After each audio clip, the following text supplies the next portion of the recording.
அல்லேலூயா. நல்ல கரங்களை தட்டி கர்த்தர் புதிய வருஷத்தை தந்தார். 2026 கர்த்தர் கொடுத்திருக்கிறார். இந்த புதிய வருடத்தை கர்த்தர் ஆசீர்வதிக்கும்படி கரங்களை தட்டி பரிசுத்த ஆவியானவரே எங்களை நிரப்புங்க, எங்களை பலப்படுத்துங்க, எங்களை ஸ்திரப்படுத்துங்க, எங்களை ஆசீர்வதிங்க, எங்களை உருவாக்குங்கன்னு சொல்லுங்க. கர்த்தர் பெரிய காரியங்களை செய்ய வல்லவராக இருக்கிறார். ஆமென், ஆமென். ஹல்லேலூயா, ஹல்லேலூயா. கர்த்தர் இந்த 2026க்கு கர்த்தர் கொடுத்த வாக்குத்தத்தம் ஆதியாகமத்தின் புஸ்தகம் 12ஆம் அதிகாரம் 2ஆம் வசனத்தை கர்த்தர் வாக்கு பண்ணியிருக்கிறார். நான் உன்னை பெரிய ஜாதியாக்கி உன்னை ஆசீர்வதித்து உன் பெயரை பெருமைப்படுத்துவேன், நீ ஆசீர்வாதமாய் இருப்பாய். நான் உன்னை பெரிய ஜாதியாக்கி உன்னை ஆசீர்வதித்து உன் பெயரை பெருமைப்படுத்துவேன், நீ ஆசீர்வாதமாய் இருப்பாய். நான் உன்னை பெரிய ஜாதியாக்கி உன்னை ஆசீர்வதித்து உன் பெயரை பெருமைப்படுத்துவேன், நீ ஆசீர்வாதமாய் இருப்பாய். கரங்களை தட்டி, கரங்களை தட்டி thank you Jesus, நன்றி அப்பான்னு சொல்லுங்க, நன்றி ஆண்டவரேன்னு சொல்லுங்க. நன்றி அப்பா, நன்றி அப்பா. glory Jesus. உமருவருக்கே மகிமை செலுத்துகிறோம், உமருவருக்கே மகிமை செலுத்துகிறோம். உன்னை ஆசீர்வதிக்கிறவர்களை ஆசீர்வதிப்பேன், உன்னை சபிக்கிறவர்களை சபிப்பேன். பூமியில வம்சங்கள் எல்லாம் உனக்குள் ஆசீர்வதிக்கப்பட்டிருக்கும். ஹல்லேலூயா, ஹல்லேலூயா. நான் உன்னை விட்டு விலகுவதும் இல்லை, உன்னை கைவிடுவதும் இல்லை. நான் மோசேயோடு இருந்தது போல நான் உன்னோடு கூட இருப்பேன். நீ உயிரோடு இருக்கும் நாளெல்லாம் ஒருவனும் உனக்கு முன்பதாக எதிர்த்து நிற்பதில்லை. மலைகள் விலகினாலும் பர்வதங்கள் நிலை பெயர்ந்தாலும் என் கிருபை உன்னை விட்டு விலகாமல் இருக்கும். உன் பிள்ளைகளுடைய சமாதானம் பெரிதாயிருக்கும். உன் பிள்ளைகள் கர்த்தரால் போதிக்கப்பட்டிருப்பார்கள். உன் சந்ததியின் சமாதானம் நதியை போல் இருக்கும் என்று கர்த்தர் வாக்கு பண்ணுகிறவர். தாகமுள்ளவன் மேல் தண்ணீரை ஊற்றுவேன், வறண்ட நிலத்தில் ஆறுகளை உண்டாக்குவேன் என்று சொல்லுகிறார். கர்த்தர் வாக்குகளை கொடுக்கிறார். என் நாமத்தினாலே நீங்கள் எதை கேட்டாலும் அதை நான் செய்வேன் என்று கர்த்தர் வாக்கு பண்ணுகிறார். இனி தீங்கை காணாதிருப்பாய். 2025 வரையிலையும் தீங்கை கண்ட நீ 2025 உன் தீங்கை நீக்கி கர்த்தர் உன்னை பலப்படுத்துகிற, உன்னை மகிழ்ச்சியாக்குற ஆண்டுகா இருக்கும். என் கிருபை உனக்கு போதும். உன் பலவீனத்திலே என்னுடைய பலனை நான் உனக்கு தருவேன். உன்னதமானவரின் மறைவில் இருக்கிறவன் சர்வ வல்ல நிழலில் தங்குவான் என்று கர்த்தர் சொல்லுகிறார். வாதை உன் கூடாரத்தை அணுகாது, பொல்லாப்பு உனக்கு நேரிடாது என்று கர்த்தர் வாக்கு பண்ணுகிறார். அவன் என் மேல் வாஞ்சையாய் இருக்கிறபடியால் நான் அவனை விடுவிப்பேன், நான் அவனை விடுவிப்பேன். ஆபத்து காலத்திலே என்னை நோக்கி கூப்பிடு, நான் உன்னை விடுவிப்பேன், நீ என்னை மகிமைப்படுத்துவாய். ஹல்லேலூயா. உனக்கு விரோதமாய் எழும்புகிற எந்த ஆயுதமும் வாய்க்காதே போகும் என்று கர்த்தர் வாக்கு பண்ணுகிறார். அவர் இன்றைக்கும் ஜீவிக்கிறவராக இருக்கிறார். நிச்சயமாகவே உன்னை ஆசீர்வதிக்கவே ஆசீர்வதித்து உன்னை பெருகவே பெருக பண்ணுவேன். இதோ திறந்த வாசலை உனக்கு முன்பதாக வைக்கிறேன், இதோ திறந்த வாசலை உனக்கு முன்பதாக வைக்கிறேன். ஒருவரம் பூட்டக்கூடாதபடி திறக்கிறவர், ஒருவரம் திறக்கக்கூடாதபடி பூட்டுகிறவர் சொல்லுகிறார். இதோ திறந்த வாசலை உனக்கு முன்பதாக நான் வைக்கிறேன், உனக்கு முன்பதாக வைக்கிறேன். இதோ உலகத்தின் முடிவு பரியந்தம் சகல நாட்களிலும் நான் உங்களுடனே கூட வருவேன், உங்களுடனே இருக்கிறேன் என்று கர்த்தர் வாக்கு பண்ணுகிறவராய் இருக்கிறார். உனக்கு இருக்கிற இந்த பலத்தோடு போ. உன்னை அனுப்புகிறது நான் அல்லவா, உன்னை அனுப்புகிறது நான் அல்லவா. மீதியானியர்களை நீ ஒரு சாதாரண மனுஷனை ஜெயிக்கிறது போல நீ ஜெயிப்பாய். உனக்கு எதிரிட்டு வருகிற ஜனங்களை நீ சாதாரணமாய் ஜெயிப்பாய். வாசிக்கலாம். ஆதியாகமத்தின் புஸ்தகம் 12ஆம் அதிகாரம் 2ஆம் வசனத்தை நாம் வாசிக்கலாம். மைக்ல அழகா தெளிவா வாசிங்க.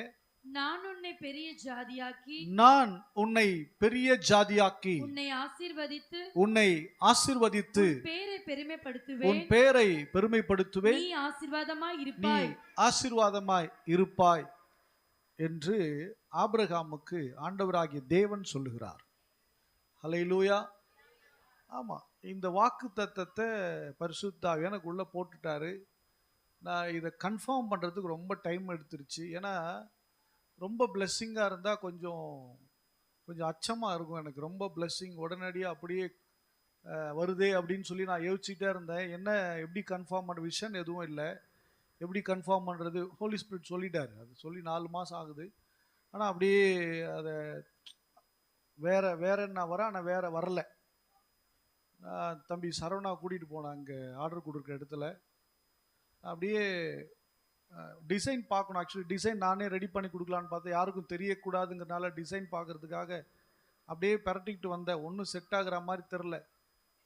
ஏதோ ஒன்று எடுப்போன்னு எடுத்தா கரெக்டாக அதே வசனத்தை நான் பார்த்தேன்.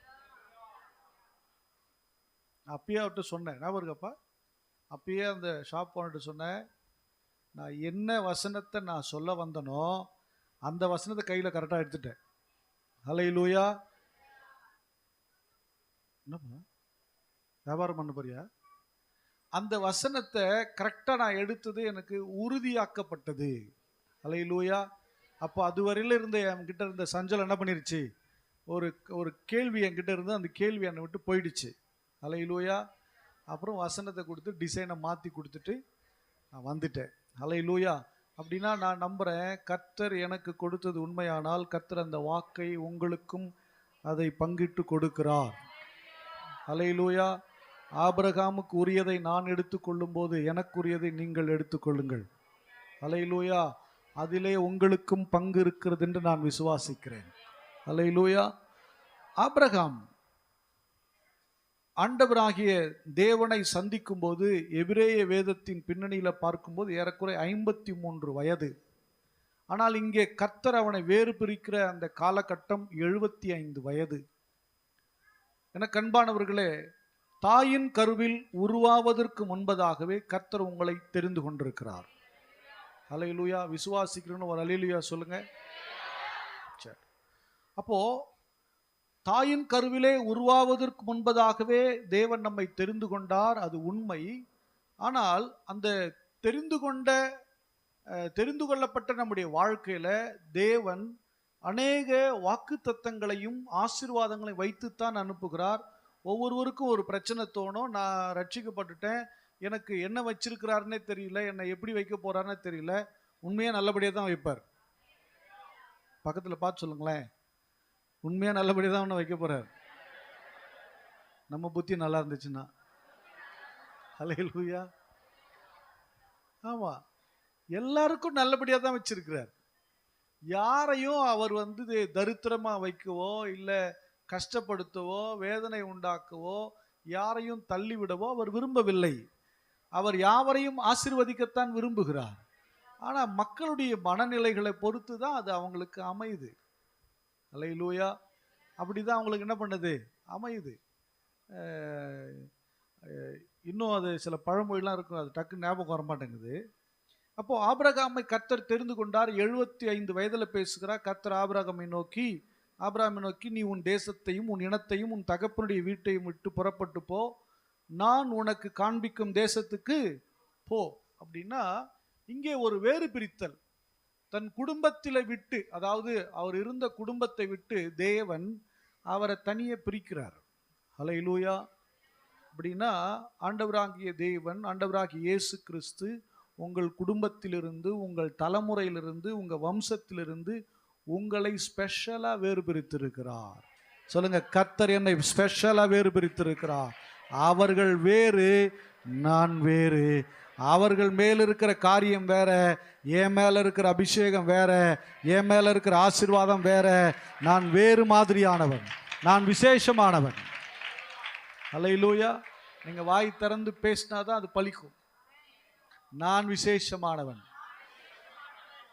நீங்க இப்படி சொல்லணும், நானும் விசேஷமானவன். பெண்கள் சொல்ற விசேஷமானவள் சொல்லணும். நான் விசேஷமானவன், நான் விசேஷமானவன். நாம் விசேஷமானவர்கள். விசேஷித்த விதமாய் கர்த்தர் நம்மை வேறு பிரித்திருக்கிறார். ஆனா நாம அந்த விசேஷத்தை உணராம ஓடிக்கிட்டு இருக்கிறோம். குடும்பத்தை விட்டு, அதாவது உறவினுடைய அந்த தாக்கத்தை விட்டு பிரிக்கிறார். பாருங்க, ஆபிரகாமுடைய தகப்பனார் கல்தேயன். அப்படின்னா தேராகு, அவர் ஒரு கல்தேயன்னா பூசாரி வம்சத்தை சேர்ந்தவங்க. ஒரு பூசாரி குடும்பம். ஒரு பூசாரி குடும்பத்திலிருந்து கர்த்தர் அவனை வேறு பிரிக்கிறார். நீங்க யாரோ எவரோ, எந்த ஜாதியோ எந்த கோத்திரமோ ஏதோ, ஆனா உங்களை வேறு பிரிச்சுட்டார். ஹல்லேலூயா.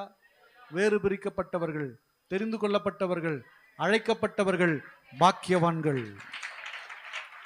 பாக்கியவான்கள் சொல்லுங்க, பாக்கியவான்கள். ஆமா, வேறு பிரிச்சவர் சொல்றாரு, நான் உன்னை எப்படி வைப்பேன்னா பெரிய ஜாதியாக்குவேன். என்னப்பா ஜாதியை பத்தி பேசுறாரு, என்ன ஜாதி, என்னது பெரிய ஜாதி. அல்லேலூயா. இவன் ஒரு கல்தேயன், தாய் ஒரு எபிரேய பெண். அப்போ கவனிங்க, எமோரியல். அப்போ இங்க ஆபிரகாம கர்த்தர் வேறு பிரிக்கும் அவர் சொல்றார், உன்னை பெரிய ஜாதியாக்குவேன். அப்படின்னா அதுக்கு முன்னாடி அவர் என்ன ஜாதியா இருந்திருப்பாரு?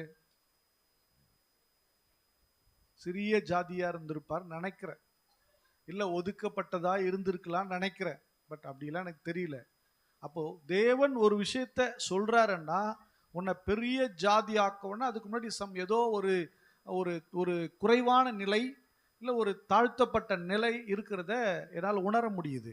ஏன்னா நீங்கள் பார்த்தீங்கன்னா எகிப்தியர்கள் மந்தை மேய்ப்பர்களோடு இருந்து சாப்பிட மாட்டாங்களாம்.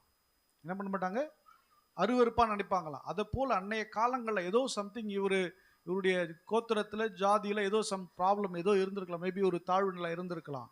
சொல்ற, நான் உன்னை பெரிய ஜாதியாக்குவேன். இன்னைக்கு அரசாங்கம் சில தாழ்த்தப்பட்ட வகுப்பினர்கள் இல்லை, அப்படி தானே, தாழ்த்தப்பட்ட வகுப்பினர்கள், எஸ்சி எஸ்டி இது மாதிரி இன்னும் அருந்ததியர் இவங்களெல்லாம் என்ன பண்ணுதுன்னா அரசாங்கம் அவங்கள, ஏன்னா அவங்கள காஸ்டிசமில் அவங்கள ஒதுக்குறாங்க. அப்படி ஒதுக்குறனால அவங்களுக்கு அரசு சில சலுகைகளை கொடுத்து மேலே கொண்டு வருது. என்னன்னா ஈக்குவாலிட்டி வரணும், இவங்க யாரும் ஒதுக்கப்பட்டுறக்கூடாது, இவங்க யாரும் தள்ளப்பட்டுறக்கூடாதுன்னு ஈக்குவாலிட்டி கொடுத்து நம்மளை கொண்டு வந்து மேலே நிறுத்துறாங்க. அல்லேலூயா. கிறிஸ்தவர்கள் என்று சொன்னால் கிறிஸ்தவ ஆதி திராவிடர் பார்த்தீங்கன்னா அவங்க பார்த்தீங்கன்னா தாழ்த்தப்பட்ட வகுப்பில் இல்லை, பிசியில் வந்துடுறாங்க. ஆமாவா இல்லையா? பிசியில் வராங்க. அப்படின்னா என்னன்னா பாருங்க, இயேசுவை ஏற்றுக்கொள்ளும் போதே அவன் உயர்ந்த நிலையில தான் பார்க்குறான். அல்லேலூயா. அவனுக்கு சொல்ல தெரியல. அங்கே போய் கேட்டால் என்ன சொல்கிறான்னா, உங்களுக்கு சலுகை வருங்க, உங்களுக்கு பணம் வருது. எங்கேருந்து வருது பணம்? வெளிநாட்டிலேருந்து பணம் வருது அப்படின்னு அவங்க சொல்கிறத பார்க்கலாம். நல்ல கவனிங்க, தேவன் உங்களையும் என்னையும் பெரிய ஜாதியாக்கும்படி சில ஆஃபர் கொடுக்குறாரு. என்ன கொடுக்குறாரு? சில ஆஃபர், வாக்கு தத்தங்கள். அல்லேலூயா. அரசு வாக்கு பண்ணதில்லை, இவங்களுக்கு ஸ்காலர்ஷிப் கொடு. அவங்க எஸ்சி ஆதி திராவிட என்ன பண்ணலாம், எத்தனை வயசு வரையிலும் சாகிற வரையிலும் அட்வொகேட் எழுதலாம். ஆமாவா இல்லையா? இருக்கா இல்லையாங்க? இருக்குல்ல.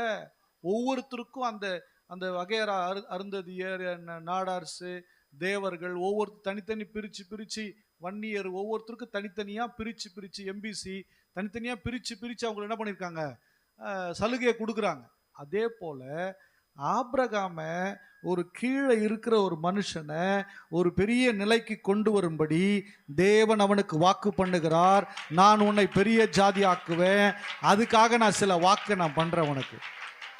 அல்லேலூயா. ஆமா, வெளியே இருக்கிற ஜாதிலாம் விட்டுருவோம், இப்ப நம்ம உள்ள இருக்கிற ஜாதிக்கு வந்துடுவோம். பரிசுத்த ஜாதி. நாமெல்லாம் யாருங்க? யாரு? பரிசுத்த ஜாதி.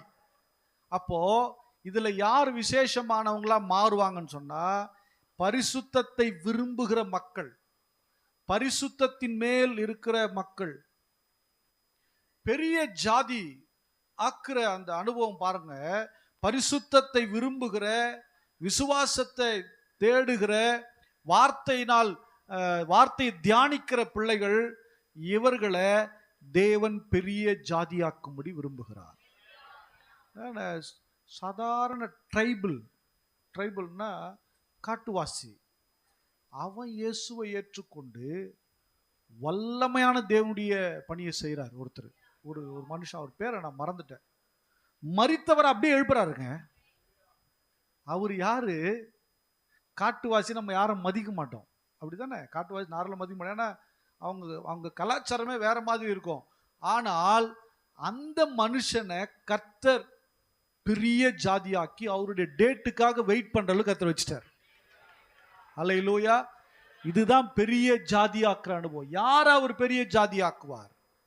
பரிசுத்தத்தை விரும்புகிறவனை பெரிய ஜாதியாக்குவார். விசுவாசத்தில் வல்லவனாகிறவனை அவர் பெரிய ஜாதியாக்குவார். வேதத்தை தியானிக்கிறவனை அவர் பெரிய ஜாதியாக்குவார். அல்லேலூயா. நம்ம எல்லாருக்கும் பெரிய ஆளாகணும்னு ஆசை. நல்ல கவனிங்க, பணம் சேர்ந்துட்டா, வசதி வாய்ப்புகள் அதிகமாயிட்டா அங்க ஜாதி கண்ணுக்கு என்ன பண்ணாது? தெரியுமா தெரியாதா? தெரியுமா? சான்ஸே கிடையாது. அங்க என்ன பண்ண மாட்டாங்க? பார்க்கவே மாட்டாங்க. அப்போ உங்க வாழ்க்கையில் இருக்கிற குறைவுகள், தாழ்வுகள், மோசமான நிலைகள் எல்லாம் மாறணும்னா, தேவன் உங்களை பெரிய ஜாதி ஆக்கணும்னா நீங்கள் பரிசுத்தத்திலே வளர வேண்டும். எங்களை இப்படி சொல்லிட்டாங்க, அப்படி சொல்லிட்டாங்க, அதை விட்டுட்டு அங்கே வளர்ச்சியை காண்பியுங்கள். அல்லேலூயா. நமக்கெல்லாம் சொல்லிட்டா மூஞ்சி சுண்டக்கா மாதிரி மாறிடும். ஏதாவது சொல்லிட்டா என்ன ஆயிடும்? ஐயோ, என்ன இப்படி சொல்லலாம், இப்படி சொல்லிட்டாங்க, அப்படி சொல்லிட்டாங்க. ஒன்னைத்தான் சொன்னாங்க. ஏன் சொன்னாங்க? அல்லேலூயா. தேவனுடைய பிள்ளையே, உன் வாழ்க்கையில மேன்மை வரணும் அப்படின்னு சொன்னா, நீ பெரிய ஜாதியா இருக்கணும்னு சொன்னா, நீ ஆசீர்வதிக்கப்பட்டவனா இருக்கணும்னா உன் இருதயம் பரிசுத்தத்திற்காக ஏங்க வேண்டும். அல்லேலூயா. ஆபிரகாம் அவங்க அப்பா வந்து புது புது தெய்வங்களை கண்டுபிடிச்சு அதை வியாபாரம் பண்றவர். என்னது? அவங்க தம்பி அண்ணனா ஆரான், அவர் பார்த்தீங்கன்னா அவர் ஆடு வளர்ப்பு, லேகியம் விற்கிறது, இதை வச்சு நம்ம லேகியம் வியாபாரம் பண்றாரு. யோசிச்சு பாருங்களேன். இப்படிப்பட்ட ஒரு குடும்பத்துல அவருக்கு கடவுளை தேடுற ஏக்கம், கடவுள் யாரு, என் வாழ்க்கையில் இந்த குறைன்னு கடவுளை தேடிக்கிட்டே இருந்துச்சு அவருடைய இருதயம். அல்லேலூயா. அதனாலதான் ஆண்டவர் அவர் வாழ்க்கையில கிராஷ் பண்ணார். அல்லேலூயா. தேவனை தேடுகிற அந்த இருதயம் பரிசுத்தத்தின் மேல் வாஞ்சையா இருக்கும். இவர் கடாவட்டி சாராயம் வச்சாலும் இவர் வரமாட்டார். அல்லேலூயா. பரிசுத்தத்தோடு அர்ப்பணிப்போடு ஆண்டவரேன்னு கூப்பிட்டா வந்துடுவார். பணம் காசே தேவையில்லை, எதுவுமே வேண்டாம், அர்ப்பணிப்பு இருந்தால் போதும். அல்லேலூயா. பரிசுத்தத்தை விரும்புகிற தேவன் நம்முடைய தேவன். உங்களை அவர் பெரிய ஜாதியாக்க விரும்புகிறார். பக்கத்துல கையை பிடிங்க. உங்களை கபடிக்கா பிடிக்க சொன்னேன். பக்கத்துல ஒரு ஆள் கை இப்படி நேருக்கு நேர் பிடிங்க, ரெண்டு பேர் பிடிங்க. கர்த்தர் உங்களை பெரிய ஜாதியாக்க விரும்புகிறார். ஆபிரகாமை பார்த்து சொன்னாரு, நான் உன்னை பெரிய ஜாதியாக்குவேன். அல்லேலூயா. அங்க நாடாரும் இல்லை, செட்டியாரும் இல்லை, முதலியாரும் இல்லை, வன்னியரும் இல்லை, யாரும் இல்லை. நான் சொல்லுகிற ஜாதி நீ பரிசுத்த ஜாதியா இருப்பாய். அல்லேலூயா. அல்லேலூயா. அங்க எதுவும் அங்க என்ன இல்லை, கணக்கே இல்லை. அடுத்தது சொல்றாரு, உன்னை பெரிய ஜாதியாக்கி உன்னை ஆசீர்வதிப்பேன். என்ன பண்ணுவேனா? ஆசீர்வதிப்பேன். அவர் பிளஸ் பண்ணாருன்னா அந்த பிளஸ்ஸிங் வேற மாதிரி இருக்கும், அதனுடைய நிலை வேற மாதிரி இருக்கும். மனுஷன் ஆசீர்வதித்தான் என்றால் அவனுடைய திராணிக்கு தான் அவன் ஆசீர்வதிக்க முடியும். அதாவது என்ன சொல்ல வரேன்னா, ஒரு மனுஷன் உங்களுக்கு பணம் கொடுத்து உதவி பண்றாங்கன்னு வச்சுக்குவோம். உங்களுக்கு ஒரு 1 lakh கொடுப்பாங்க, இல்லை 2 lakh கொடுப்பாங்க. கொஞ்சம் வசதி மிகுந்தவங்க ஒரு 10 லட்சம் கொடுப்பாங்கன்னு வச்சுக்குவோம். 20 லட்சமே கொடுப்பாங்கன்னு வச்சுக்குவோம். அவ்வளோதான் கொடுக்க முடியும். ஆனா ஆண்டவர் பிளஸ் பண்ணா அவர் குரோர் பத்தி குரோர்லயே கொடுப்பார். அல்லேலூயா. அவருடைய ஆசீர்வாதங்களுக்கு அளவு இல்லை.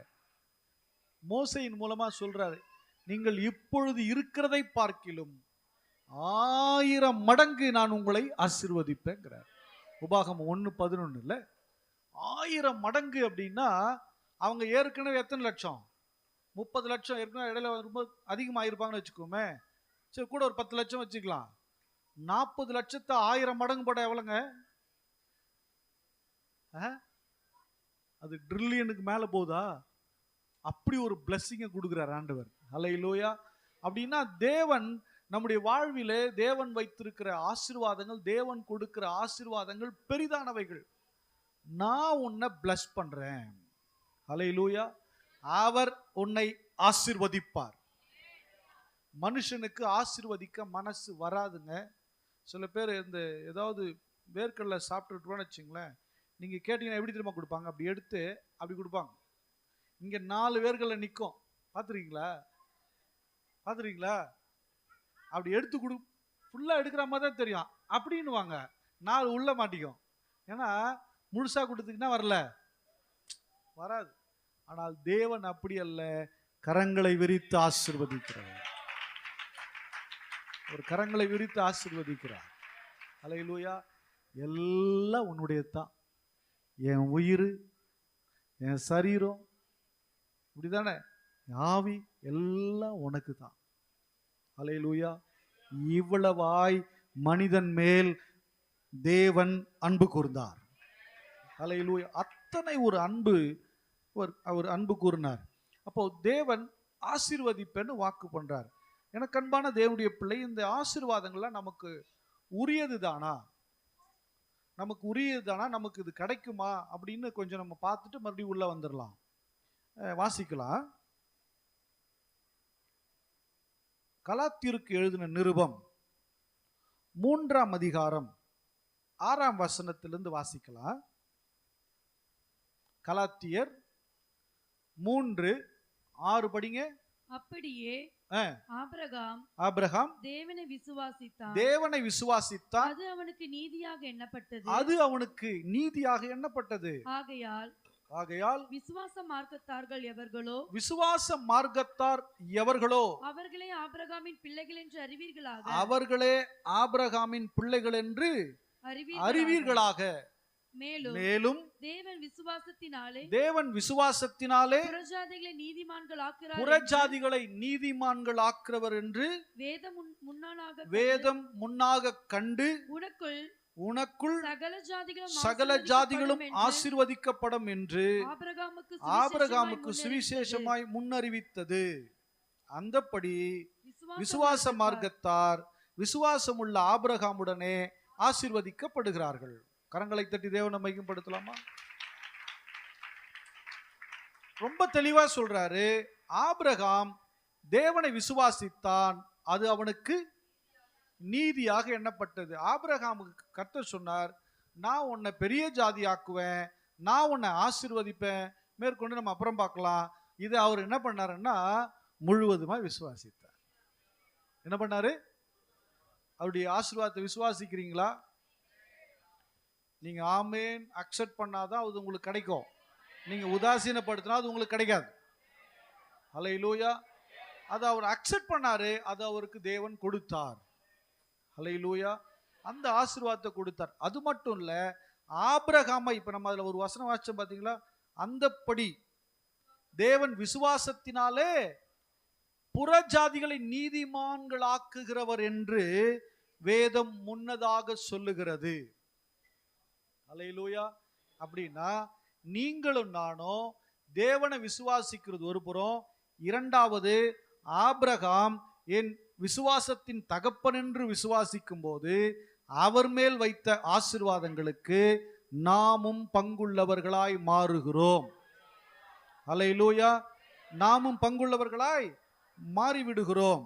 அதனால்தான் சொல்றாரு, அந்தப்படி விசுவாச மார்க்கத்தார் விசுவாசமுள்ள ஆபிரகாமுடனே ஆசீர்வதிக்கப்படுகிறார்கள். அல்லேலூயா. விசுவாச மார்க்கத்தார் நாங்கள் அப்படின்னு சொல்றவங்க கரங்களை தட்டி ஒரு அல்லேலூயா சொல்லுவோமா? தூங்குறவங்க எல்லாம் நல்ல ஜோரா கரங்களை தட்டி ஒரு அல்லேலூயா சொல்லுவோமா? அப்படியே இழுக்கிற மாதிரி இருக்கு. அப்படியே கண்ணில் அப்படியே சில பேருக்கு அல்லேலூயா. கொஞ்சம் மறைவாகவே இருப்போம், அப்பதான் பாசு கண்ணுக்கு என்ன பண்ணாது தெரியாது. அப்போ நாம விசுவாச மார்க்கத்தாரா இருக்கும்போது நாம் ஆசீர்வாதங்களை சுதந்தரிக்கக்கூடிய உரிமையையும் அதிகாரத்தையும் பெற்றுக்கொள்ளுகிறோம். எப்பா என்னப்பா பேசக்கூடாது மெசேஜ் கொடுக்கும்போது. அப்போ வாசிக்கலாம் ஒரு வசனத்தை. 3ஆம் அதிகாரம் 13ஆம் வசனத்தை படிக்கலாம். மரத்திலே தூக்கப்பட்ட எவனும் சபிக்கப்பட்டவன் என்று எழுதியிருக்கிறபடி கிறிஸ்து நமக்காக சாபமாகி நியாயப்பிரமாணத்தின் சாபத்திற்கு தன்னை நம்மை நீங்களாக்கி மீட்டு கொண்டார். அப்படின்னா இதையும் என்ன பண்ணணும்? சொல்லுங்க வாய் திறந்து. கேக்கு இருக்கா? சொல்லுங்க வாய் திறந்து சொல்லுங்க. ஐய, விசுவாசிக்க வேண்டும். எப்படின்னா, தேவன் என்னை நியாயப்பிரமாணத்தில் வந்த சாபத்திற்கு என்னை நீங்களாக்கி என்ன பண்ணிட்டாரு? மீட்டு கொண்டார். எப்படி? அவருடைய மரணத்தினாலே, சிலுவையின் மரணத்தினாலே, அவருடைய பரிசுத்த இரத்தத்தினாலே நாம் மீட்கப்பட்டேன் என்று விசுவாசிக்கும் போது நான் மீட்கப்படுகிறோம். அல்லேலூயா. அப்ப மீட்கப்பட்ட நாம், விசுவாசத்தினாலே மீட்கப்பட்ட நாம் ஆபிரகாமுடைய ஆசீர்வாதங்களை சுதந்தரித்துக் கொள்ளக்கூடிய விசுவாசத்தை உடையவர்களாக மாறுகிறோம். அல்லேலூயா. இப்ப 14 படிங்க. ஆபிரகாமுக்கு உண்டான ஆசீர்வாதம், ஆபிரகாமுக்கு உண்டான ஆசீர்வாதம் கிறிஸ்து இயேசுவினால் புறஜாதிகளுக்கு வரும்படியாகவும், புறஜாதிகளுக்கு வரும்படியாகவும் ஆவியை குறித்து சொல்லப்பட்ட வாக்குத்தத்தத்தை நாம் விசுவாசத்தினாலே பெரும்படியாக இப்படி ஆயிற்று. ஹல்லேலூயா, ஹல்லேலூயா. அப்ப நமக்கு இப்ப புரிஞ்சிடுச்சா? அப்போ விசுவாசத்தினாலே அவருக்கு கொடுக்கப்பட்ட ஆசீர்வாதத்தை சுதந்தரிக்கும்படியான தகுதி உடையவர்களா நாம் என்ன பண்ணிடுறோமா? மாறிவிடுகிறோம். அல்லேலூயா. ரொம்ப தூக்கம் வர மாதிரி தெரியுது, எனக்கு இறுக்கமா இருக்க மாதிரி தெரியுது. அல்லேலூயா. சீக்கிரம் முடிப்பேன். நீங்க கரெக்டா உற்சாகம்னு சீக்கிரம் முடிச்சிருவேன். இல்லைன்னா நான் 4:30 வரையும் விட மாட்டேன் நான்.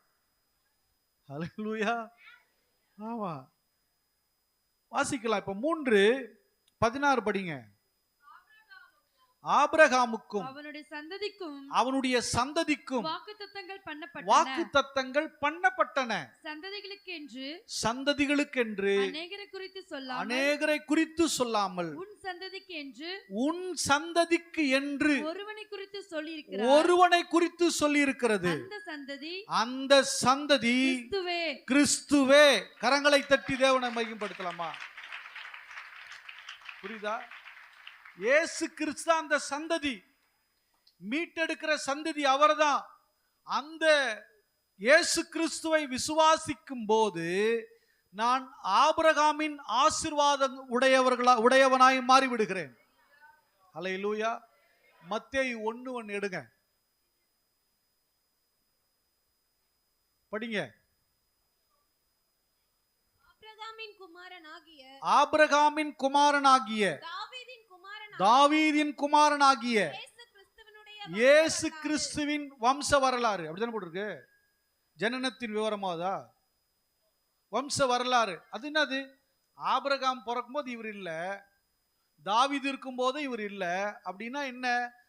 ஆபிரகாமின் குமாரனாகிய அப்படின்னா விசுவாசத்தின் குமாரனாகிய, தாவீதின் குமாரனாகியன்னா நீதியின் குமாரனாகிய. அதாவது விசுவாசத்தை உடையவர்களாகவும் அது நீதியா என்கிறவர்களாய் இருந்தால் கிறிஸ்து நமக்குரியவராய் இருக்கிறார். கிறிஸ்து எனக்காக வந்திருப்பது உண்மையானால், அவர் என்னை மீட்டு கொண்டது உண்மையானால், ஆபிரகாமின் ஆசீர்வாதத்திற்கு நான் உரிமையாளனாக இருக்கிறேன். அதில் எனக்கு எந்தவித சந்தேகம் வரக்கூடாது. சில பேர் சொல்லுவாங்க இது பழைய ஏற்பாடு, இது புதிய ஏற்பாடு அப்படின்னு சொல்லுவாங்க. அல்லேலூயா. இரண்டும் ஒன்றோடு ஒன்று பின்னி பிணைந்தது. அல்லேலூயா. பழைய ஏற்பாடு எலும்புன்னா, புதிய ஏற்பாடு சதை. அல்லேலூயா. எலும்பு அதாவது ஸ்ட்ரக்சர். அது பழைய ஏற்பாடுனது ஸ்ட்ரக்சர். அதனுடைய உருவகம் எங்க பார்க்க முடியும்னா, அதனுடைய கம்ப்ளீஷன் எங்க பார்க்கலாம்னா புதிய ஏற்பாட்டில் தான் பார்க்க முடியும். அல்லேலூயா. எலும்பை தனியா சதைய தனியா பிரிச்சோம்னா பார்க்க முடியாது. அல்லேலூயா. சிலது எலும்பாவே இருக்காங்க, அவங்கள ஒன்றும் பண்ண முடியாது. அல்லேலூயா, அல்லேலூயா. நல்லா கவனிங்க. அப்போ தேவன் விசுவாசத்தினாலே நீங்கள் ஆசீர்வாதங்களை சுதந்தரிக்க முடியும் என்று தேவன் பேசுகிறார். இங்கே மினிஸ்ட்ரி ஸ்டார்ட் பண்ண புதுசுல ரொம்ப பயம்னா, ஏன்னா நிறைய ஃபினான்ஷியல் ப்ராப்ளங்களை, நெருக்கடியில் பயங்கரமாக சிக்கிட்டேன். குடும்பத்தை எப்படி நடத்துறதுன்னு தெரியல. பிஸ்னஸ் இருக்குது, பிஸ்னஸில் விட மாட்டேங்கிறார் ஆண்டவர். பிஸ்னஸ் போனால் எனக்கு ப்ராப்ளமே இல்லை, நான் ரிலாக்ஸ் ஆகிடுவேன். ஆனால் நீ இங்கே தான் வாங்குறார், மினிஸ்ட்ரியை பண்ணுங்கிறார். என்னால் என்ன ஒரு பயமும் நடுக்கமும், வீடை கட்டுறதா, சர்ச்சை கட்டுறதா, சர்ச்சு கட்ட முடியுமா, ஒரு 50 பேராவது வருவாங்களா நம்மளை பார்த்து, நம்ம பேச்சை கேட்கறதுக்கு யாராவது வருவாங்களா அப்படின்னு கேள்வியோடையே இருந்துட்டு இருந்தேன். அப்போ ஒரு கான்ஃபரன்ஸ் ஒன்று அட்டன் பண்ணேன். அந்த கான்ஃபரன்ஸ்ல ஆபிரகாமின் ஆசீர்வாதங்களை குறித்து பேசினாங்க. அந்த கான்ஃபரன்ஸ் 4 நாள் கான்ஃபரன்ஸ். 4 நாள் கான்ஃபரன்ஸ்க்கு அப்புறம் என் மைண்ட்ல இருந்த அந்த ஃபினான்சியலை குறித்த ஆசீர்வாதங்களை குறித்த பயம் என்னை விட்டு போயிடுச்சு. அல்லேலூயா. ஏன்னா அந்த ஆபிரகாமுடைய வாழ்க்கையை, அந்த வசனங்களை, வாக்குத்தத்தங்களை தியானிக்க தியானிக்க பயம் நீங்கிற்று. எனக்கு ஒரு நம்பிக்கை பிறந்துருச்சு. ஆபிரகாம் ஆசீர்வதித்தவர் என்னையும் ஆசீர்வதிப்பார். நான் தரித்திரனா இருக்க போறதில்ல, நிச்சயம் ஆசீர்வதிக்கப்பட்டவனா தான் இருப்பேங்கிற ஒரு நம்பிக்கையை கர்த்தர் அந்த வசனத்தின் மூலமாய் போட்டார். அல்லேலூயா. இந்த 2026 இந்த 1ஆம் தேதியில மணினாங்க 1 மணிக்கு நான் சொல்றேன், உன் பயத்தை ஆண்டவராகிய இயேசு கிறிஸ்து இன்றைக்கு நீக்குகிறார். பணத்தை பத்தி பயப்படாத, எதிர்காலத்தை குறித்து பயப்படாத, பிள்ளைகளை குறித்து கவலைப்படாத. நீ கர்த்தரை நோக்கி பாரு. நீ தரித்திரமா இருக்க மாட்ட, நிச்சயம் நீ ஆசீர்வதிக்கப்பட்டு தான் இருப்ப. சில பேர் அப்படியே பார்த்துருக்கணும். நல்லா வாயை திறந்து ஒரு அல்லேலூயா, ஒரு கரங்களை தட்டி, ஒரு அசைவு ஏதாவது இருக்கா பாருங்களேன், சொல்லுங்க. அப்படியே உட்காந்துருந்தா அப்படியே பார்த்துட்டு தான் இருக்கணும். அல்லேலூயா. இந்த மீன் பிடிக்கிறவன் தூண்டில் போட்டு மீன் பிடிக்கிறவன் 4 பேர், வேடிக்கை பார்க்குறவன் 40 பேர். அல்லேலூயா. நீ அல்லேலூயா சொல்லி ஆமேன் சொல்லி ரிசீவ் பண்ண ஆரம்பிச்சுன்னா, கரங்களை தட்டி மகிமைப்படுத்த ஆரம்பிச்சேன்னா நீ ரிசீவ் பண்ணன்னு அர்த்தம். சும்மா தட்டுவா, சும்மா தட்டுவா, கிடைக்கிறது கிடைக்கட்டுமே இல்ல, சும்மா தட்டி பார்ப்போம், வந்தா வரட்டும், உருட்டுமே 2 உருட்டு இல்ல, அப்படிதானே? அல்லேலூயா. ஆபிரகாமின் ஆசீர்வாதங்கள் அது மேலான ஆசீர்வாதங்கள். அல்லேலூயா. அதுக்கு நிகரே கிடையாது. மொத்தத்தையும் அவனுக்கு, அந்த ஆபிரகாமுக்கு கொடுத்த ஆசீர்வாதத்துக்குள்ள உலகத்தில் இருக்க அத்தனையும் அடக்கி வச்சிட்டார். அப்பேற்பட்ட ஆசீர்வாதங்கள் அந்த ஆசீர்வாதங்கள். இப்ப 18 படிங்க பார்க்கலாம். 18ஆம் வசனம். அன்றியும் சுதந்திரமானது நியாயப்பிரமாணத்திலே உண்டானால் அது வாக்குத்தத்தத்தினாலே உண்டாயிராது. அது வாக்குத்தத்தத்தினாலே உண்டாயிராது. தேவன் அதை ஆபிரகாமுக்கு வாக்குத்தத்தத்தினாலே அருளி செய்தாரே. அல்லேலூயா. அப்படின்னா ஆபிரகாமுக்கு வாக்குகளை கொடுத்து அவன் எதிர்கால பயத்தை போக்கினார், அவன் சந்ததியின் பயத்தை போக்கினார், அவன் சந்ததிக்கு தேவையான அத்தனை ஆசீர்வாதங்களையும் தேவன் அவனுக்கு வாக்காக கொடுத்தார். வாக்கு சொல்லுங்க, வாக்கு பிளஸ் தத்தம். என்னது? வாக்கு தத்தம். வாக்கு என்பது கொடுக்கிற கமிட்மெண்ட். தத்தம்ங்கிறது ஈவாய் கொடுத்தல். அதை எப்படின்னா தாரவாத்து கொடுத்தன்னு சொல்லுவாங்க தெரியுமா? அது மாதிரி தத்தம், அது பேர் தத்தம், தத்தமாய் கொடுத்தல். வாக்கு பிளஸ் தத்தம், அதாவது அவரிடத்தில் இருக்கிற ஆசீர்வாதங்களை, அவரிடத்தில் இருக்கிற மேன்மைகளை, அவரிடத்தில் இருக்கிற மேலானவைகளை அவர் தத்தமாக, பிரதிபலனை எதிர்பார்த்து அல்ல, பிரதிபலனை எதிர்பார்க்காமல் தத்தமாய் கொடுத்தார்.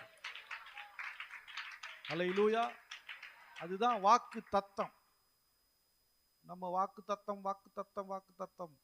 வாக்க அவர் தத்தமா கொடுத்திருக்கிறார். எந்த எதிர்பார்ப்பும் இல்லாம, எந்த பலனும் பார்க்காம அப்படியே கொடுத்தார். அல்லேலூயா. அப்ப ஆபிரகாமுக்கு கொடுத்த தேவன் நிச்சயமாக உங்களுக்கும் எனது உரிமையாக என்ன பண்றாரு? கொடுக்கிறார். வாசிங்க பார்க்கலாம். ஆதியாகமத்தின் புத்தகம் 15:5. அங்கேயும் உறுதிப்படுத்த, இங்கேயும் உறுதி படிங்க பார்க்கலாம். அவனை வெளியே அழைத்து, யார?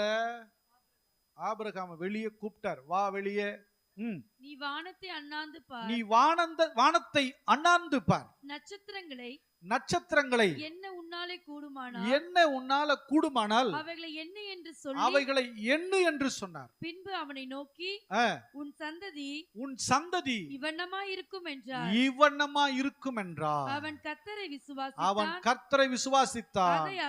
அதை அவர் அவனுக்கு அதை நீதியாக எண்ணினார். அல்லேலூயா. பாத்தீங்களா? அவன் விசுவாசித்தானா. வெளியே கூப்பிட்டார். நான் உன் பிள்ளைங்களை எப்படி வைக்க போறேன் தெரியுமா, உன் சந்ததி எப்படி வைக்க போறேன் தெரியுமா, உன் தலைமுறை எப்படி வைக்க போறேன் தெரியுமா அப்படின்னு சொல்றாரு. வானத்து நட்சத்திரத்தை மாதிரி வைக்க போறேன். அல்லேலூயா, அல்லேலூயா. வாக்கு தத்தத்தை சுதந்தரித்துக் கொள்ளுகிறவர்கள் நட்சத்திரங்கள், வந்துட்டு வந்தபடியே போகிறவர்கள் மணல்கள்.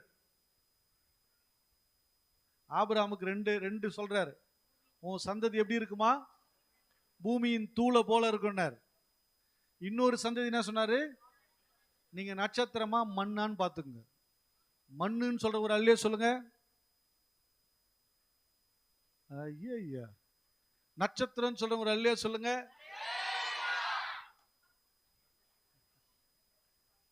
நிஜமாவா சொல்றீங்க? நட்சத்திரம் தானா? அல்லேலூயா. உங்கள் விசுவாசத்தின்படி உங்களுக்கு ஆக கடவுள். அல்லேலூயா. நம்பிக்கைக்கு ஏதுவல்லாத போது, அதை தீர்மானித்து கொள்ள முடியாத போது, வழிகளே தெரியாத போது, எல்லாம் அடைந்து போன போது, சாராள் சரீரம் செத்தவள் என்று எண்ணின போது, ஆபிரகாம் சரீரம் செத்தவன் என்று எண்ணின போது, தேவன் அவனுக்கு விசுவாசத்துல பலத்தை கொடுக்கிறார். இந்த நட்சத்திரத்தை போல நான் உன் சந்ததியை வைப்பேன்.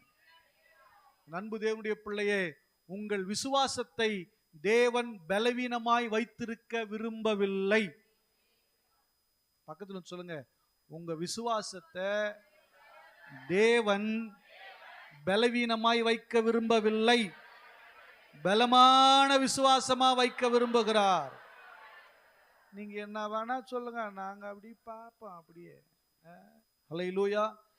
அப்போ தேவன் தம்முடைய பிள்ளைகள் விசுவாசத்துல பலவீனமா இருக்கிறதை தேவன் விரும்பவில்லை.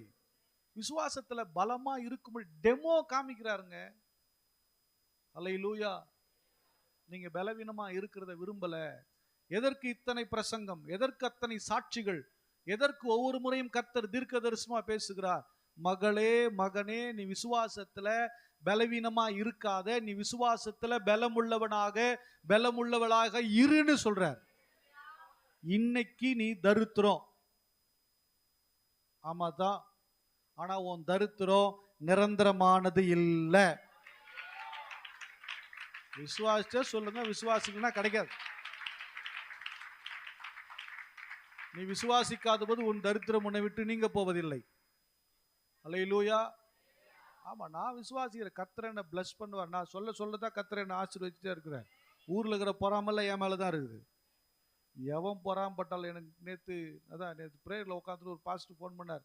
தெரியல பாஸ்டர், நம்ம 2 பேரும் லண்டன்ல இருக்கிற மாதிரி காமிக்கிறார் ஆண்டவர். நான் ஏதோ எச்சு துப்பு போனேன், அங்க ஒருத்தர் இங்கெல்லாம் துப்பக்கூடாது, இது லண்டன்ல இருக்கிற அப்படின்னாரு. அதுக்கப்புறம் 4 முறை உங்களே காமிச்சிட்டார் பாஸ்டர், நான் உங்ககிட்ட ஃபோன் பண்ணவே இல்லை அப்படின்னாரு. என்னையே காமிக்கிறாரா? தோத்துறோம். அல்லேலூயா. அதுக்கப்புறம் சொல்றாரு, இங்க அங்க சர்ச் வந்துச்சு பாஸ்டர், இங்க ஒரு சர்ச் வந்துச்சு. நான் சொன்னேன், யார் வந்தாலும் எனக்கு கவலை கிடையாது. அல்லேலூயா. ஏன்னா என்ன அனுப்புனது கர்த்தர்ன்றது எனக்கு எந்தவித ஒரு துளி கூட எனக்கு சந்தேகமே கிடையவே கிடையாது. என்ன இங்க கொண்டு வந்தது உண்மைன்னா, என்கிட்ட அனுப்ப வேண்டிய ஆடை அவர் அனுப்புவார். என்னால மீட்டெடுக்கப்பட வேண்டியவர்களை கர்த்தர் என்கிட்ட அனுப்புவார். அது வந்தாலும் சரி, வரலனாலும் சரி, கவலையே படுறதில்லை. ஐயோ, அது ஆத்துமா செத்து போத, சாவு எனக்கு என்ன இருக்குது சொல்லுவேன். 1 முறை 2 முறை 3 முறை சொல்லுவோம். முடியலன்னா, ஆண்டவரே ஸ்தோத்திர ஆண்டவரே, என் அடங்கல் ஆண்டவரே நீராயிற்று. அல்லேலூயா. கேட்கலன்னா அவ்வளோத்த வேற என்ன பண்ண முடியும்? அப்படி வாழை பிடிச்சுன்னா பண்ண முடியும். அல்லேலூயா. அதனால நான் அவருடைய ஸ்டாஃப். நான் யாரு? அவருடைய வேலைக்காரன், அவருடைய பணியாளர். எனக்கு என்ன வேலை கொடுத்துருக்கிறாரோ அதை நான் சரியா செஞ்சேன்னா வர்றவங்க வருவாங்க, கேட்குறவங்க அதை கரெக்டாக கேட்டு அதன்படி செஞ்சாங்கன்னா ஒரு ஆள் கூட தரித்திரமா இருக்க மாட்டீங்க, ஒருத்தர் கூட படுக்கையில் நிற்க மாட்டீங்க, ஒருத்தர் கூட தலகுனிய மாட்டீங்க, நிச்சயமா ஆசீர்வதிக்கப்படுவீங்க. எந்தவித சந்தேகமும் இல்லை.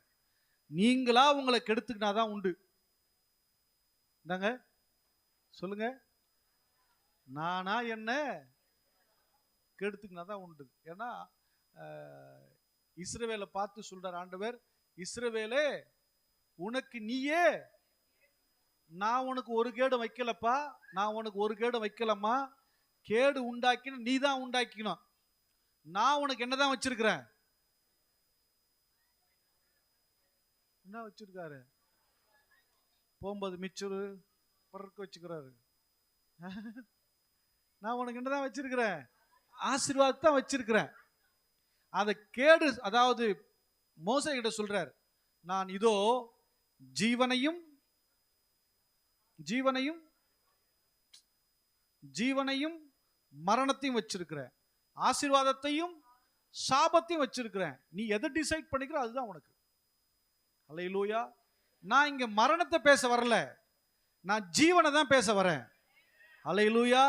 ஜீவனை நான் பேசும்போது இடையில இருக்கிற சிலும்புல ரெண்டு தட்டி விட்டு போயிட்டே தான் இருப்பேன்.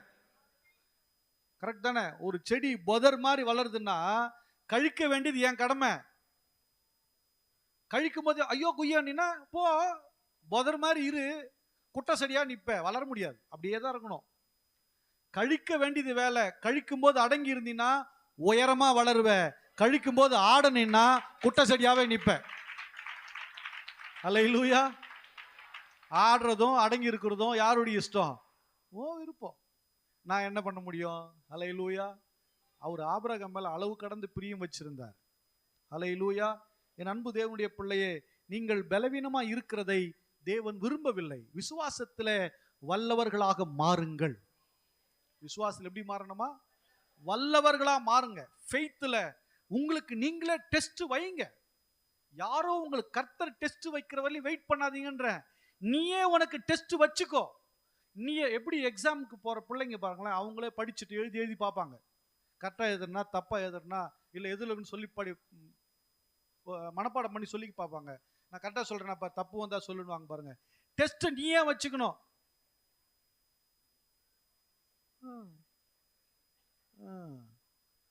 டெஸ்ட் நீயே உனக்கு வச்சுக்கணும். யார் வச்சுக்கணும்? உங்க விசுவாச வாழ்க்கையின் டெஸ்ட். இந்த காரியத்தை நான் உங்ககிட்ட எதிர்பார்க்கிறேன், இது எனக்கு நீங்க செஞ்சு கொடுக்கணும் விரும்புறேன், இத்தனை நாளுக்குள்ள நான் எதிர்பார்க்கிறேன், இதுக்காக நான் வெயிட் பண்றேன். ஒருவேளை அந்த நாளுக்குள்ள நடக்கலைன்னா உங்க பதிலுக்காக நான் வெயிட் பண்றேன். ஒன்று சொப்பனம், இல்ல தரிசனம், இல்ல தீர்க்க தரிசனம், இல்ல அந்த செயல் நடக்கணும், அதுக்காக நான் வெயிட் பண்றேன்னு சொல்லி வெயிட் பண்ணி உன் விசுவாசத்தை விளங்க பண்ணணும். விசுவாசத்தை வளர்க்கணும். எது கத்தாலும் அப்படியே அப்படின்னா ஐயோ டாக்டர்கிட்ட போயிடணும். எல்லாத்துக்கும் டாக்டர் டாக்டர் டாக்டர். என்ன கொஞ்சம் விசுவாசித்து பாரு. பணம் தேவைப்பட்ட உடனே கடங்காரன், எவனாவது வட்டிக்காரன் கிடைக்கிறானா, எத்தனை வட்டினாலும் பரவாயில்ல, தண்டல் வாங்கு, இதை வாங்கு, அதை வாங்கு, பேங்க்காரன் புடி, பிரச்சனைனா கூப்பிடு, எல்லாரையும் கூப்பிடு, ஆய் ஊய். என்ன கொஞ்சம் பொறுமையா தான் இருறேன், கொஞ்சம் காத்துறேன், உன் விசுவாசத்தை வெளியே எடுத்துட்டு வாயேன். ஒரு கிணறையே உபயோகப்படுத்தினா கிணறே கெட்டு போகுது இல்ல, அதுல தண்ணி எடுத்து ஊத்தலனா ஆயிடும், நாரிடும். நல்ல தண்ணி சாக்கடையா மாறிடும். உன் விசுவாச வாழ்க்கை நீ தூண்டி விடாம அப்படியே இருந்தா நீ அப்படியே கெட்டு போயிருவ. உன் விசுவாசத்தினுடைய செயல் நடைபெறவே நடைபெறாது. அல்லேலூயா. உனக்காக வச்சிருக்கிறத நீ வேற எந்த தந்திரத்தினாலும் பெற்றுக்கொள்ள முடியாது. விசுவாசத்தினால மட்டும்தான் நீ பெற்றுக்கொள்ள முடியும். எந்த தந்திரமும் அங்க செல்லுபடி ஆகாது. இந்த பாஸ்டர்கிட்ட தலை கொடுக்கலாமா, அந்த பாஸ்டருக்கு தலை கொடுக்கலாமா, அங்க போன் பண்ணலாமா, இங்க போன் பண்ணலாமா, உனக்கு நான் டீச் பண்றேன், அதை நீ செய்யி, அது உனக்கு நடக்கும், அது உனக்கு வாய்க்கும். நம்ம ஒன்று சொல்லி கொடுத்து அனுப்புவோம், நம்ம சொன்னதை அப்படியே மாத்தி செய்வாங்க போயிட்டு. அப்புறம் பாஸ்டர் கிட்ட ஜாம் பண்ணேன், ஒன்றும் நடக்காது உனக்கு. நான் ஒன்று சொல்லி அனுப்புனல்ல, அதை செஞ்சியா? டாக்டர் மாத்திரை கொடுத்து அனுப்புவார், இதை சாப்பாட்டுக்கு முன்னாடி, இதை சாப்பிட்டதுக்கு பின்னாடி. பின்னாடி இல்ல, சாப்பிட்டதுக்கு அப்புறம். ஹல்லேலூயா. அதாவது சில சிரப் வாயில குடிக்கணும், கரெக்ட் தானே? சில இன்ஜெக்ஷன் என்ன பண்ணணும், உள்ள போடணும். என்ன பண்ணிட்டா, என் ஃப்ரெண்டு ஒருத்தன், அப்போ ஃப்ரெண்டு இப்போ எங்க இருக்கானோட தெரியல, அவன் நாய்க்கு டாக்டர் மருந்து கொடுத்து அனுப்பிச்சாங்க. இவன் என்ன பண்ணிட்டான், வாயை தந்து நாய்க்கு வாயில ஊத்திட்டான். அது நாய் ஈத்துட்டு போகுது. அவன் வந்து என்னடா கேட்டா, டாக்டர் தூக்கிட்டு வாடுறா, சார் நீங்கள் கொடுத்த மருந்தை நான் கொடுத்தேன், அது வந்து ஈத்துட்டு போகுதுன்னா. டாக்டர் பார்த்துட்டு, ஏய் எந்த மருந்து கொடுத்த காட்டுன்னா, இது மருந்து. ஏன் இது ஊசி போடுறதுயா, இது வாயில ஊற்றக்கூடாது. அல்லேலூயா. உனக்கு என்ன சொன்னமோ அதை அப்படியே செய்யு, மாத்தி செய்யாத, இழுத்துக்கோ. அல்லேலூயா. கேட்கறது இல்லை. நம்ம ஒன்று சொல்லி கொடுத்தா ரொம்ப புத்திசாலிங்க, உடனே சரியாயிடுமா. ட்ரிப்ஸ் எடுத்து வாயிலே போட்டுக்க முடியும். ட்ரிப்ஸ் எப்படி தான் அனுப்பணும்? எவ்வளோ நேரம் சும்மா சொட்டு சொட்டா விழுதுன்னு இருக்குது, டப்புன்னு ஓப்பன் வாயில ஊற்றிடலான்னா ஊற்றினா சரியாயிடுமா? சரியாகாது. அப்படி தானே? அதே தான் நான் இங்க என்ன போதிக்கிறேனோ அதை சரியா நீங்க ஃபாலோ பண்ணுங்க. நிச்சயம் உங்க வாழ்க்கையில் தோல்வி வராது. தேவன் வர விடுகிறது இல்லை. நான் என்ன சொல்றேனோ அதை செய்யுங்கள். கர்த்தர் உங்கள் காரியங்களை வாய்க்க பண்ணுவார். அல்லேலூயா. நமக்கு எல்லாமே அப்படியே உல்டாவா பண்ணி தான் பழகிட்டோம். ஆபிரகாமின் தேவன் இன்றைக்கும் ஜீவிக்கிறவராகவே இருக்கிறார். இன்றைக்கும் கிரியை செய்கிறவராகவே இருக்கிறார். அல்லேலூயா, அல்லேலூயா. ஆமா, ஆபிரகாமுடைய விசுவாசத்தை ஆண்டவர் பலவீனமா வைக்க விரும்பவில்லை. ஆபிரகாம் ஆண்டவர் சொன்னதுக்கெல்லாம் மேக்சிமம் அவர் கீழ்ப்படிஞ்சு அதை ஏத்துக்கிட்டு பின்னாடியே போனார். அல்லேலூயா. நான் விசுவாசத்துல வளர்ந்துருக்கேனா?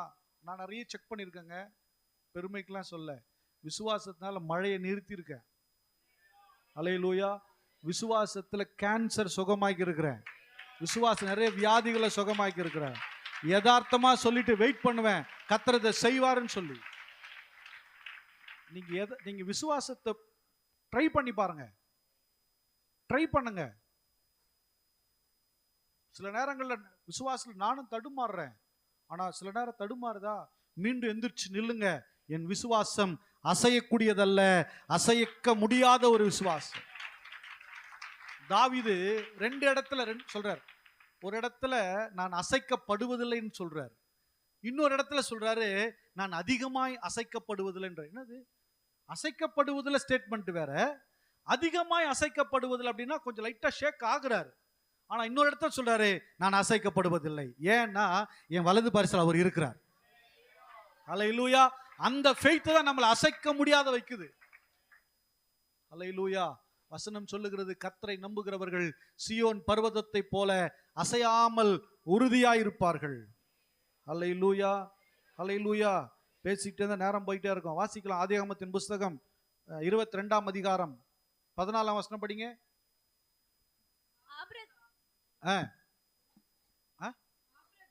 ஆபிரகாம் அந்த இடத்துக்கு யெகோவா ஈரே என்று பெயரிட்டான். அதனாலே கர்த்தருடைய பர்வதத்திலே பார்த்து கொள்ளப்படும் என்று. போதும். இப்ப நேரா 18 வாங்க. நீ என் சொல்லுக்கு கீழ்ப்படிந்தபடியினால். என்ன ஷார்ட்டா முடிச்சிடும், இப்ப கதெல்லாம் ஓட்ட முடியாது. நீ என் சொல்லுக்கு கீழ்ப்படிந்தபடியால் உன் சந்ததிக்குள் பூமியில் உள்ள சகல ஜாதிகளும் ஆசீர்வதிக்கப்படும் என்று யார் பேர்ல சத்தியம் பண்ணாரா? அவர் பேர்லயே அவர் சத்தியம் பண்ணிட்டாராம். அல்லேலூயா. என்ன ஸ்டேட்மெண்ட் தெரியுமா? நீ என் சொல்லுக்கு கீழ்ப்படிந்தபடியினால். சொல்லுங்க, என்ன சொன்னாரு? நல்ல வாய் திறந்து சொல்லுங்க. முத்துக்கள் விழுந்து விடாதபடி சொல்லுங்க. நீ என் சொல்லுக்கு கீழ்ப்படிந்தபடியால். அப்புறம் உன் சந்ததிக்குள் பூமியின் வம்சம் எல்லாம் ஆசீர்வதிக்கப்படும். கரங்களை தட்டி நல்லா தேவனை மகிமைப்படுத்தலாமா? முதல்ல ஆபிரகாம் விசுவாசத்துல பலவீனமா இருக்க தேவன் விரும்பவில்லை, அவனை விசுவாசத்துல பலப்படுத்தினார்.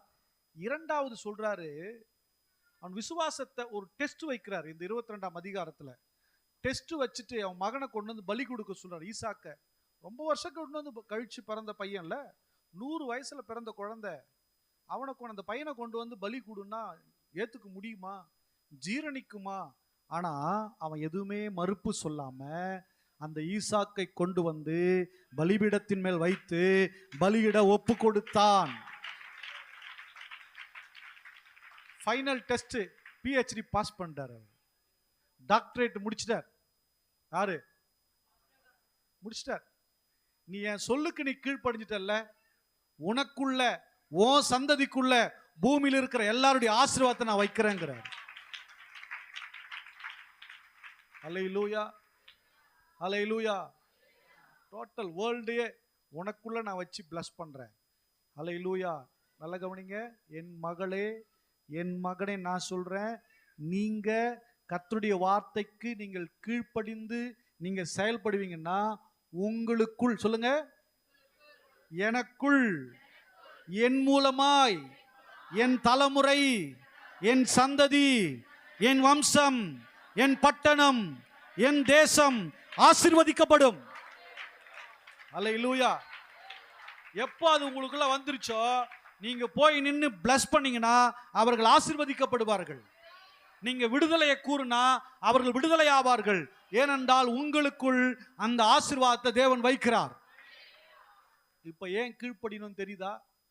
நீ கீழ்ப்படியவே இல்லைன்னா உனக்கு அது கிடைக்காது. உனக்குள் ஆசீர்வாதம் இருக்காது. நீ எங்கேயாவது ஆசீர்வாதம் தேடிதான் ஓடிட்டே கிடக்கணும். உனக்குள்ளிருந்து ஆசீர்வாதம் புறப்படுவதற்கு இடமில்லாமல் போய்விடுகிறது. அல்லேலூயா. எனக்கு அன்பானவர்களே, உங்களுக்குள் தேவன் ஆசீர்வாதத்தை வைத்திருக்கிறார். பக்கத்தில் இருக்கிற ஆளை பார்த்து சொல்லுங்க, கையா பிடிக்க சொன்னேன் நான். பக்கத்து ஆளை பார்த்து சொல்லுங்க, கை பிடிக்க சொல்லல, கை பிடிக்க சொல்ல, உங்களுக்குள் தேவன் ஆசீர்வாதத்தை வைத்திருக்கிறார். ஆமா, எல்லா ஆசீர்வாதம் உங்களுக்குள்ள வச்சிருக்கிறார். உங்களை ஃபில் பண்ணி வச்சிருக்கிறார். இந்த பேக்கேஜ் உடையவே இல்லையே, ஓப்பனே பண்ணாம அப்படியே வச்சுதான் எப்படி அது? அல்லேலூயா. ஓப்பனே பண்ணாம இருக்குது இருக்குது தருவார் தருவார்னா ஓப்பன் பண்ணுமா, ஓப்பன் பண்ணுப்பா. நீயே அப்படியே பத்திரமா தருவார், இங்கே சொல்லியிருக்குது, அங்க சொல்லியிருக்குது, இங்கே சொன்னாரு, அவர் சொன்னாரு, உனக்குள்ளத்தான் இருக்கு, ஓப்பன் பண்ணு. நீ விசுவாசிக்கும் போது அந்த பெட்டகம் உடைந்து உள்ளிருக்கிற ஆசீர்வாதம் வெளியே வந்து சிதறி விழ ஆரம்பிக்கும். அல்லேலூயா, அல்லேலூயா. ஆமா, சிறியவனாலே பெரியவன் ஆசீர்வதிக்கப்படுகிறான். யாரால? சிறியவனால. தேவன் வச்சிருக்க ஆசீர்வாதம் அப்படி. சின்ன பையனா இருப்பான், அவனை கர்த்தர் வல்லமையா பயன்படுத்தா, எனக்காக ஜெபம் பண்ணுங்க அப்படின்னு போய் நம்ம நிப்போம்ல. என்ன காரணம்? என்ன காரணம்? கர்த்தர் அவனுக்குள் அந்த ஜீவனை, ஆசீர்வாதத்தை கர்த்தர் வைத்திருக்கிறார். அல்லேலூயா. உங்களுக்குள் அந்த ஜீவனையும் ஆசீர்வாதத்தை கர்த்தர் வைத்திருந்தார், அது வெளிப்பட ஆரம்பிக்குமே. அல்லேலூயா. அப்போ விசுவாசத்துல தேவன் நம்மை பலவீனமாய் வைத்திருக்க விரும்பவில்லை. இரண்டாவது, உங்களுக்குள்ள இருக்கிற அந்த ஆசீர்வாதங்களை வெளியே கொண்டு வரணும்னா அவர் எதிர்பார்க்கிறார் நீங்க அவர் சொல்லுக்கு கீழ்ப்படியணும்னு சொல்லி. நான் ஒரு சொல்லுக்கு கீழ்ப்படிவேன், வசனத்தின்படி வாழ்வேன் அப்படின்னு சொல்றவங்கெல்லாம் நல்ல கரங்களை தட்டி தேவனை மகிமைப்படுத்தி பார்க்கலாம். 1ஆம் தேதி அதுவுமாக நான் ஒப்பு கொடுக்கிறேன் ஆண்டவரே. சொல்லுங்க வாய் திறந்து, சொல்லுங்க வாய் திறந்து. 1ஆம் தேதி நான் என்னை ஒப்பு கொடுக்கிறேன். 1ஆம் தேதியை போய் சொல்லிட்டு போயிடாத. அல்லேலூயா. ஆமா, நான் நிறைய ஏமாந்துருக்கேன் பாருங்க. ரொம்ப கண்ணீரோட ஜோம், பாவாது ஏதோ பாவம், ரொம்ப பாரத்தோட ஜோம்னு அது வேற எதுக்கோ ஜோம் பண்ணிருக்கோம். ரொம்ப விசுவாசமான பெண்ணு, விசுவாசமான பையன் அப்படின்னு சொல்லி கண்ணுலேருந்து கண்ணீரோ அப்படியே கொட்டும். நமக்கு இருதயமே உருகிடும். ஐயோ என்ன மாதிரி ஜோம் பண்ண, அப்புறம் பார்த்தா அது வேற எதுக்கோ ஜோம் பண்ண உட்காந்துருக்கோம். நல்ல கவனி, கர்த்தருடைய வார்த்தைக்கு கீழ்ப்படிந்து நீ நடப்பேன்னா உன்னை ஒருவனை அசைக்கவே முடியாது. அல்லேலூயா, அல்லேலூயா. ஆபிரகாமுக்கு கர்த்தர், சுருக்கமா உள்ள வந்துடுறேன், ஆபிரகாமுக்கு 7 விதமான ஆசீர்வாதங்களை வச்சார். 1, உன்னை பெரிய ஜாதி ஆக்குவேன். பக்கத்துல பார்த்து சொல்லுங்க, உன்னை பெரிய ஜாதி ஆக்குவேன். எப்படி பெரிய ஜாதி ஆக்குவேன்? பெரிய ஜாதி ஆக்கு. 2, உன்னை ஆசீர்வதிப்பேன். 3, உன் பெயரை பெருமைப்படுத்துவேன். எவெல்லாம் உன்னை கேவலமா உன் பேரை நாசம் பண்ணி உனக்கு விரோதமா தூஷிச்சு உன்னை அசிங்கப்படுத்தி உன் பேரை கெடுக்கணும்னு திட்டம் போட்டு எதை வச்சிருந்தாலும் ஆபிரகாமின் ஆசீர்வாதம் என்ன சொல்லுகிறது? நான் உன் பேரை பெருமைப்படுத்துவேன். பின்னாடி 1000 பேர் 1000 பேசுவான், அவனுக்கு தைரியம் இல்லை நேரா பேசுறதுக்கு. அல்லேலூயா. யாருக்கு தைரியம் இல்லாம நேரா பேசுவாங்க தெரியுமா? உள்ள ஒண்ணுமே இல்லைன்னா ஓப்பன் ஸ்ட்ரைட் டு ஸ்ட்ரைட் தான். அல்லேலூயா, அல்லேலூயா. அதான் சொல்றாரு, உன் பேரை நான் பெருமைப்படுத்துவேன். எவன் உன் பேரை கெடுத்தாலும் சரி, எவன் உன்னை அசிங்கப்படுத்தாலும் சரி, எவன் உன்னை தலகுனிய வைக்கணும், உன்னை வெட்கப்படுத்தணும் நினைச்சாலும் சரி, நான் உன் பெயரை பெருமைப்படுத்துவேன். அல்லேலூயா, அல்லேலூயா. அடுத்தது, நீ ஆசீர்வாதமாய் இருப்பாய். இது எப்படி? இது டபுள் போர்ஷன். 2 விதமான ஆசீர்வாதங்கள். ஒன்னு, நீ ஆசீர்வாதமா இருப்ப. இன்னொன்னு, நீ ஆசீர்வாதமா இருப்ப. அதே தானே சொல்ற மாதிரி தெரியுது, அப்படித்தானே? புரிஞ்சுக்குங்க. 1, நீங்கள் ஆசீர்வாதமா இருப்பீர்கள். 2, நீங்கள் மற்றவர்களுக்கு ஆசீர்வாதமா இருப்பீர்கள். அல்லேலூயா. ஆமா, சில நேரங்கள்ல யாராவது நம்ம கிட்ட வந்து சேர்ந்து விளங்காது பாருங்க. சொல்லும்ல, எப்பா இது என்னைக்கு கால் வச்சுதான் தெரியலையே அப்படின்னு வாங்க பாருங்க. சில இடத்துல வேலைக்கு போற இடத்துல, சில இடத்துல, சில கல்யாணத்துல, சில ஃபங்க்ஷன்ல, எப்பா முதலாளி தான் வந்தது, என்ன ஆகுமோ ஏதாகுமோ. வெளியே கிளம்பும் போது யாராவது, ஐயோ என்ன நல்ல முகத்துல முடிச்சுட்டு போறனே அப்படின்னு நினைப்போம்ல. அல்லேலூயா.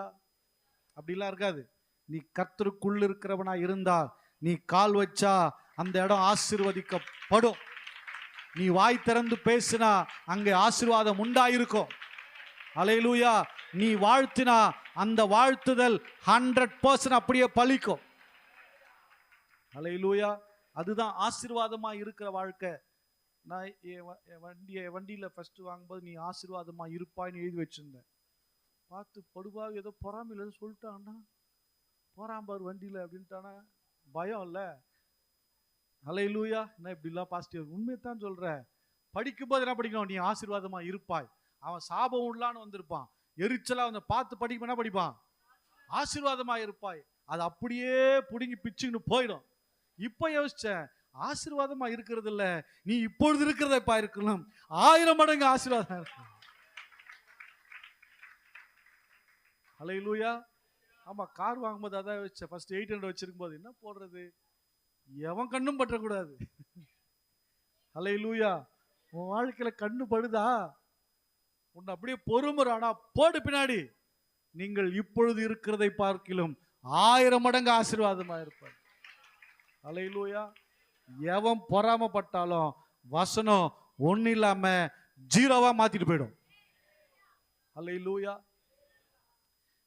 இன்னைக்கு இருக்கதான் செய்யறாங்க, பொறாமையான மக்கள் இருக்கதான் செய்யறாங்க. எனக்கு கனமான தேவனுடைய பிள்ளைய, அவர் சொல்றாரு நீ ஆசீர்வாதமா இருப்ப. அடுத்து சொல்றாரு, உன்னை ஆசீர்வதிக்கிறவர்களை நான் ஆசீர்வதிப்பேன். உன்னை ஆசீர்வதிக்க நான் பிளஸ் பண்ணுவேங்கிற. அல்லேலூயா. ஊழியக்காரன் ஆசீர்வதித்தால் கர்த்தர் விசுவாசிகளை ஆசீர்வதிப்பார். புரிஞ்சவங்களா? சத்தமா ஒரு அல்லே சொல்லுங்க. சிம்பிளா சொல்றேன், தனியா எதிரொலிக்குதப்பா. சிம்பிளா சொல்றேன். எலியாவிற்கு கொடுத்தது சின்ன அடை, ஆனா பஞ்சக்காலம் முழுவதும் அவன் தலைமுறை, அந்த அம்மாவுடைய தலைமுறை குடும்பமே உக்காந்து சாப்பிட்டது. அல்லேலூயா. அதுல புரிஞ்சுக்கணும், எங்க பிளஸ் பண்ணணும்ன்றத தெரிஞ்சு நீங்க பண்ணீங்கன்னா நீங்கள் பஞ்சமே இல்லாமல் வாழ்வீர்கள். பஞ்சம் உங்கள் கண்களை காண்பதில்லை, காணாது. எதையும் பெருமைக்காக செய்யாதிருங்க, மெச்சிக்கொள்வதற்காக செய்யாதிருங்க, கொடுக்கணுமேன்னு கொடுக்காதீங்க. மனப்பூர்வமாய் கர்த்தருக்குன்னு கொடுங்க, அவர் பெருக வைக்கிற தேவனாய் இருப்பார்.